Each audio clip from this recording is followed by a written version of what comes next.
अध्यात्म विश्व विज्ञान यूट्यूब चैनल पर अपने सभी मित्रों का हार्दिक स्वागत करते हुए अत्यंत प्रसन्नता हो रही है।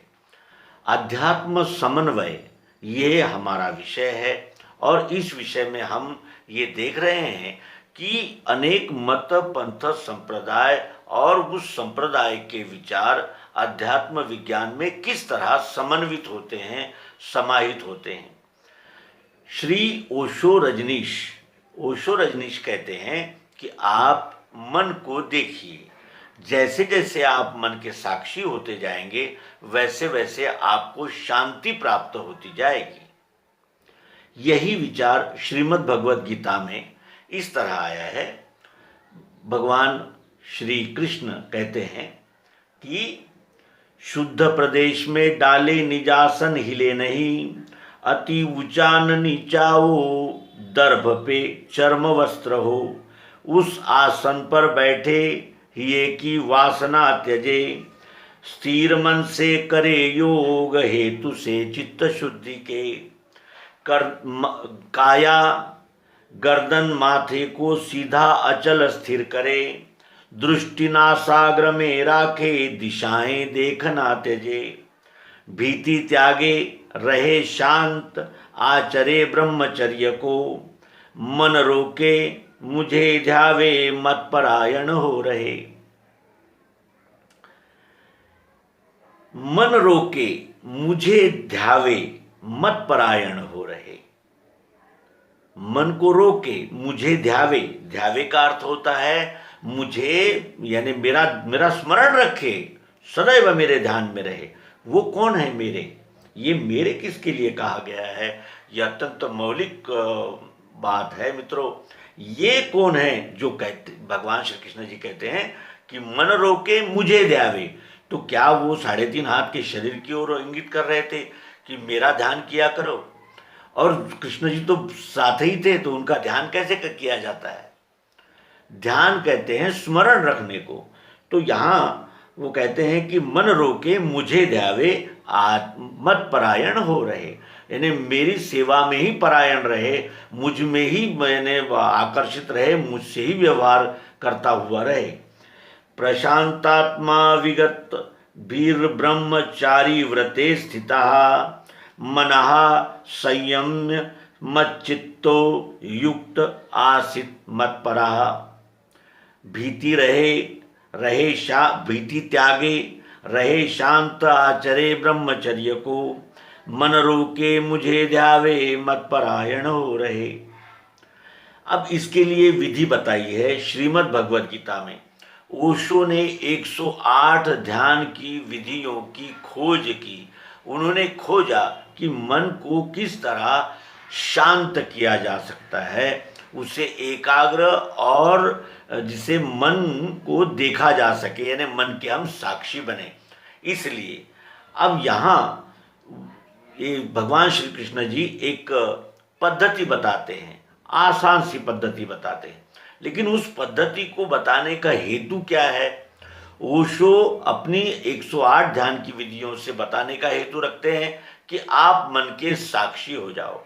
और भगवान श्री कृष्ण जी जो ये विधि बताते हैं, इसमें वो कहते हैं कि इन सभी का समावेश सत्य को जानने में होता है, क्योंकि सत्य तो एक है। अब ये सत्य को जानने के लिए किए गए विभिन्न प्रकार के प्रयास है। सत्य तो एक ही है, जैसे इलाहाबाद तो एक ही है, लेकिन प्रयाग में जाने के लिए कितने मार्ग हैं? हर दिशा से और हर तरफ से, आकाश से भी कोई हेलीकॉप्टर में बैठकर प्रयाग में जा सकता है। तो इस तरह प्रयाग एक ही है, रास्ते विभिन्न प्रकार के हैं। अब उन रास्तों में जो मूल प्रवाह है, जैसे सब अपना अपना कहते हैं। चार्वाकवादी कहते हैं कि इस विश्व में खाओ पियो मजा करो, ये तो 4 दिन की जिंदगानी है। फिर सांख्य कहते हैं कि ये जो जीव है, ये जीव 24 तत्वों का बना हुआ है, और वो संख्या भी बताते हैं। इस प्रकार क्रमशः धीरे धीरे आगे आगे बढ़ते हुए ये विचारधाराएं एक विशाल सागर का स्वरूप धारण कर लेती है और वही सर्वांग योग है। सर्वांग योग का अर्थ होता है सभी दिशाओं का संग्रह यानी समन्वय, सभी दिशाओं का समन्वय। जैसे अनेक नदियों का पानी गंगा में मिल जाता है और फिर वो विशाल स्वरूप धारण कर लेती है, उसी तरह का ये सर्वांग योग बोध है। और सर्वांग योग का महत्व ऐसा है कि उसमें यानी अपने पंथ मत संप्रदाय का तो अनुभव है ही, लेकिन साथ ही पूर्ण का दर्शन है, प्रत्यक्ष यथार्थ प्रायोगिक यानी जिसे कहते हैं कि साक्षात्कार है। तो इस प्रकार की ये विद्या है। इसमें जो कुछ भी आया जैसे तथागत गौतम बुद्ध और ओशो जिसे रजनीश कहते हैं, और गुरु नानक भी उसी में है, तुकाराम, नामदेव और येशु सभी उसी में समाहित हो जाते हैं। और इस तरह ये हम एक पक्ष दूसरे पक्ष से ये कहकर बैर रखता है कि ये हमारे विरोधी हैं, लेकिन इस विश्व में कोई किसी का विरोधी नहीं है। सभी का समन्वय इस विश्वरूप परमात्मा में होता है। लेकिन जो इस बात को जानते हैं उन्हें दैवी कहते हैं, जो इस बात को नहीं जानकर इस विश्व को अपने से अलग मानकर जो व्यवहार करते हैं उन्हें आसुरी कहते हैं, दानव कहते हैं। यही अंतर है और कुछ भी नहीं। ओशो कहते हैं कि आप एक जगह पर बैठ जाइए या आप कोई भी काम कर रहे हो तो आप काम अवश्य करते रहिए, लेकिन जो मन है मन को देखिए अर्थात मन में कौन से विकार आ रहे हैं और कौन कौन से विचार आ रहे हैं और मन का प्रवाह क्या है, किस तरह वो भाग रहा है, इसको आप देखिए, आप दृष्टा होइए, ये कहते हैं वो। और ये आवश्यक भी है क्योंकि चित्त वृत्ति निरोधा योगा, ये पतंजल ऋषि कहते हैं। तो भगवान श्री कृष्ण जी भी कहते हैं कि मन को रोकना सर्व ओर से, मन को सब ओर से रोक देना चाहिए जिससे कि हम उस मन को देख सकें। और मन कितना है, कैसा है, तो महाचंचल अधासी महापापी अर्जुन कहता है कि ये इतना भीषण जो है काम, और ये काम से ही ये सब निर्मित होता है। हर वस्तु के पीछे काम है। काम का अर्थ होता है इच्छा, और उस वही काम जब विकार का स्वरूप ले लेता है तो वो हो जाता है अतृप्ति, अधासीपन। कितना भी प्राप्त हो समाधान न होना, चाहे वो विषय हो, भोग हो, ऐश्वर्य हो, चाहे जो हो। और इसको काबू में रखने के लिए जो श्रीमद् भगवद गीता में कहा गया है वही ओशो कह रहे हैं। लेकिन ओशो विश्वरूप परमात्मा के एक आंगिक स्वरूप का ही निर्देशन कर रहे हैं, एक आंगिक स्वरूप का ही प्रतिपादन कर रहे हैं। वो कह रहे हैं कि प्रकृति में के मन नामक घटक को जब आप देखने लगते हो तो आप स्थिर होने लगते हो, और जो स्थिर होगा वही किसी बात को जान सकता है।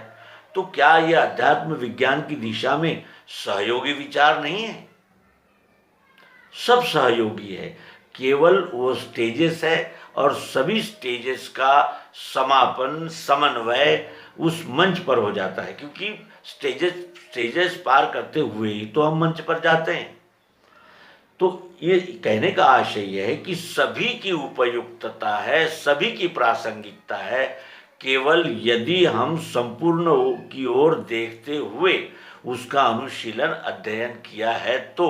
अन्यथा यदि हमने एक मर्यादा डाल दी कि हम अपने पंथ और संप्रदाय के बाहर सोचेंगे ही नहीं, जानने का प्रयास ही नहीं करेंगे, और हम आंखें मूंदकर अपने ही पंथ मत ग्रंथ को सीने से लगाकर जीते रहेंगे, तो ईश्वर के विषय में जानकारी तो बहुत इकट्ठा हो जाएगी लेकिन समाधान नहीं मिलेगा।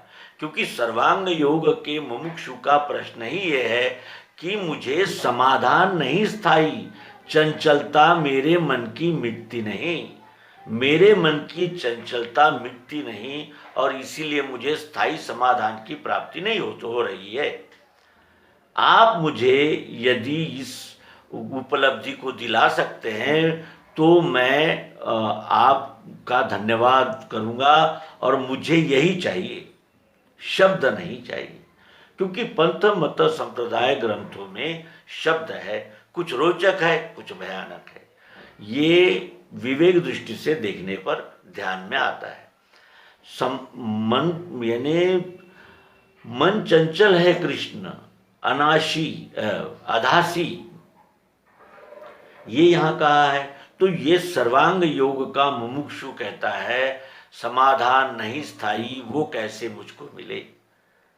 मैंने श्रुति स्मृति शास्त्र पुराण आदि है पढ़े, यथा विधान कर्मों को उनके करके लखा, तो भी चंचलता मेरे मन की मिटती नहीं, समाधान नहीं स्थायी, वो कैसे मुझको मिले। मेरे मन की चंचलता नहीं मिटती। मन की चंचलता क्या है? मन चंचल क्यों होता है? जैसे अगर थोड़ा सा ही पानी है और प्रवाहित है तो वो बड़ा तेज भागता है और जिसे कहते हैं कि उसमें आवाज़ भी बहुत होती है। लेकिन वही गंगा उसके 15 और 25 किलोमीटर के डायग्राम में वो कितनी संत चलती है, कोई विशेष आवाज़ नहीं करती। लेकिन वही जब झरनों से पानी आता है तो कैसे छल छल छल छल आवाज़ करता है। क्यों? क्योंकि वो सीमित है, संपूर्ण नहीं है। मन ऐश्वर्य इकट्ठा करना चाहता है, लेकिन वो ये नहीं जानता कि इसका संपूर्ण तो कुछ है ही नहीं। एक से बढ़कर एक अमीर और ऐश्वर्यशाली व्यक्ति इस विश्व में है, एक से बढ़कर एक। कोई भी ये दावा नहीं कर सकता कि हम संपूर्ण ऐश्वर्यशाली भोग यानी प्राप्ति में हो गए हैं, ऐसा कोई नहीं कह सकता। चंचलता कब मिटेगी? जब संपूर्णता का बोध होता है, तब वो व्यष्टि की चंचलता मिटती है। अभी हम अपने आप को यदि 3.5 हाथ का देह ही मान ले तो फिर देह की जरूरतों को पूरा करना ही हमारा जीवन हो जाता है। लेकिन यदि मैं देही हूं तो देही का संबंध कर्म से है। देही का संबंध कर्म से, क्योंकि ये लिंग शरीर है जो वासना रूप है। ये जब तक वासनाओं की तृप्ति नहीं होती ये शरीर धारण करता ही रहता है। और वासना की तृप्ति संपूर्ण को जाने, देखे और समाहित हुए बगैर हो ही नहीं सकती। गंगा दौड़ती है बहुत तेजी से, भगीरथी, अलकनंदा, ये उसके रूप देखिए, बहुत तेजी से वो। लेकिन वो जानवी शांत कब होती है? जब वो सागर में मिल जाती है। तो ये यानी एक सागर है अध्यात्म विद्या, और इसी विद्या में हम आपका सदैव स्वागत करते रहते हैं। आगामी अंक में हम किस तरह ओशो के विचार अध्यात्म विज्ञान की दिशा में प्रेरित करने वाले हैं, इसके विषय में श्रीमद् भगवद गीता के संदर्भ में ओशो के विचार ये अंक प्रस्तुत करने जा रहे हैं। और लगभग अध्ययन पूरा हो गया है। आइए यथामति यथाशक्ति चर्चा करें। नर्मदे हर सद्गुरु भगवान की।